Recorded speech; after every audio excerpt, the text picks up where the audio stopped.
Olá, pessoal. Então, a gente vai mudar um pouquinho de assunto aí na aula, né? Então, a gente está vendo aí poluição do ar, né? Movimentos de litosfera, enfim.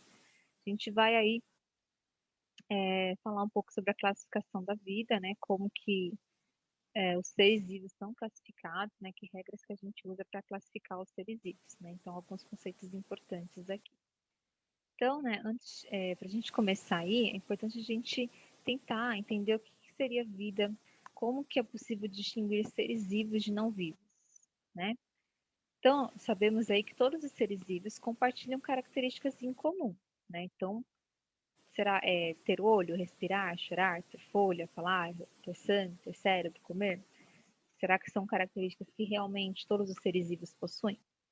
Bom, essas características aqui não são comuns a todos os seres vivos, tá certo? O que é comum a todo ser vivo? A sua composição química, ter células, né? Ter metabolismo, ter capacidade de reprodução, ter capacidade de responder a estímulos, né? Reação,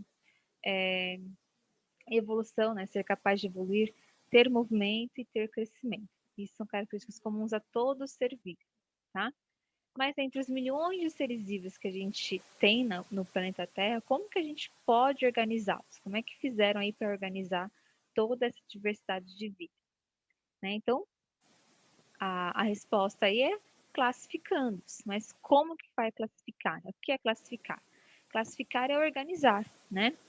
E aí, como organizar e como classificar essa diversidade de vida foi um grande dilema aí na história da humanidade, tá certo? Houve muita dificuldade em classificar, né? Não é uma coisa fácil classificar toda a vida na Terra. Mas, né, em meados aí do século XVIII, um cientista aí sueco, conhecido como Carl von Linné, ou simplesmente Linneu, ele foi responsável aí pela classificação dos seres vivos. Na verdade, uma classificação que a gente utiliza até hoje, tá?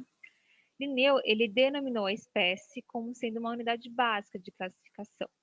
E, obviamente, que a identificação de espécies muito semelhantes entre si ocorre muito tempo depois de Linneu, mas ainda se mantém uma organização básica que Linneu propôs. Então, algumas coisas a gente, da teoria de Linneu, né, a gente evoluiu e outras coisas a gente manteve aí do que ele propôs na época.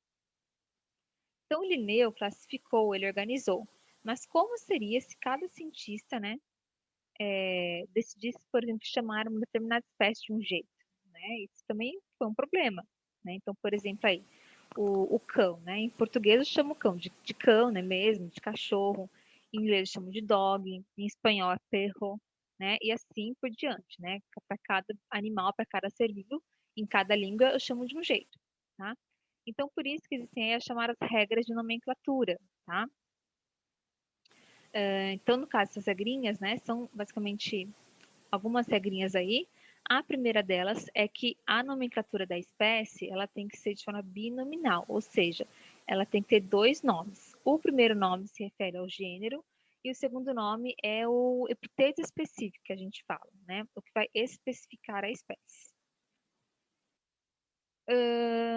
A nomenclatura tem que estar em latim, tá? Então, isso ocorre, né, para poder padronizar uma língua, porque existem vários idiomas, então padronizaram o latim.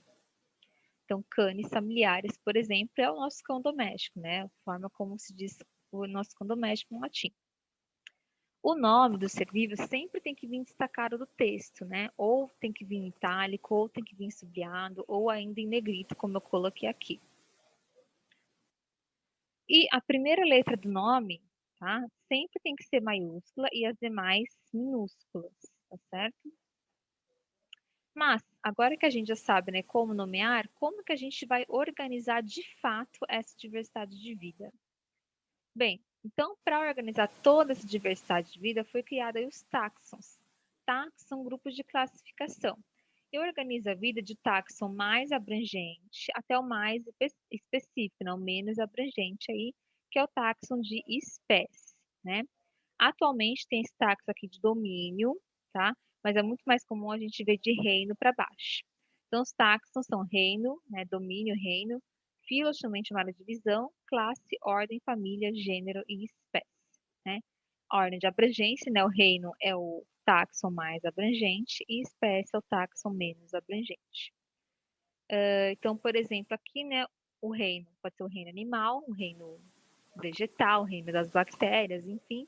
O filo, no caso aqui, cordados, classe, mamíferos, ordem carnívora, família Canidae, gênero Canidae e a espécie Canis familiaris. Então, esses são os táxons do cão, por exemplo, né, como eu classifico o cão doméstico aí. Para lembrar a ordem dos táxons, tem uma frasezinha aqui, né? Uma palavrinha, re, fi, co, fage. Re de reino, fi de filo, C de classe, o O de ordem, o Fá de família, o G de gênero e o E de espécie. Então não é necessário a gente saber de cor, obviamente, todos os táxons, todos os seres vivos, isso é impossível. A gente tem que saber a classificação, né, e que os seres vivos foram organizados em forma de táxons. É importante também conhecer, né, que os organismos eles são aparentados entre si, mas obviamente até um certo ponto, né? Por exemplo, aqui, ó, tem o domínio do eucário, reino animal, filo cordado, classe mamária, ordem carnívora, certo? Então, na ordem carnívora, eu posso ter aí a família dos felinos, a família dos cães, né, dos canidais, a família dos ursos. Tá vendo que, por exemplo, onça, né, o cão e o urso vão até, né, são aparentados entre si, mas vão até uma determinada, até um certo ponto, até a ordem, né? Então, depois disso, eles começam a se diferenciar, né? Depois de família já começa a se diferenciar aqui, tá? Então, o desafio, né? Será que você saberia classificar a nossa espécie, né? Organizar a nossa espécie de acordo com esses táxons? E aí? Bom, a classificação da espécie humana, por curiosidade, né? A gente está no reino animal, fazemos parte do filo dos cordados, na classe dos mamíferos. Nossa ordem é a ordem dos primatas. Fazemos parte da família dos hominídeos. Nosso gênero é o Homo e o nome da nossa espécie é o Homo sapiens, tá certo? Então, por enquanto é só, tá certo? E até.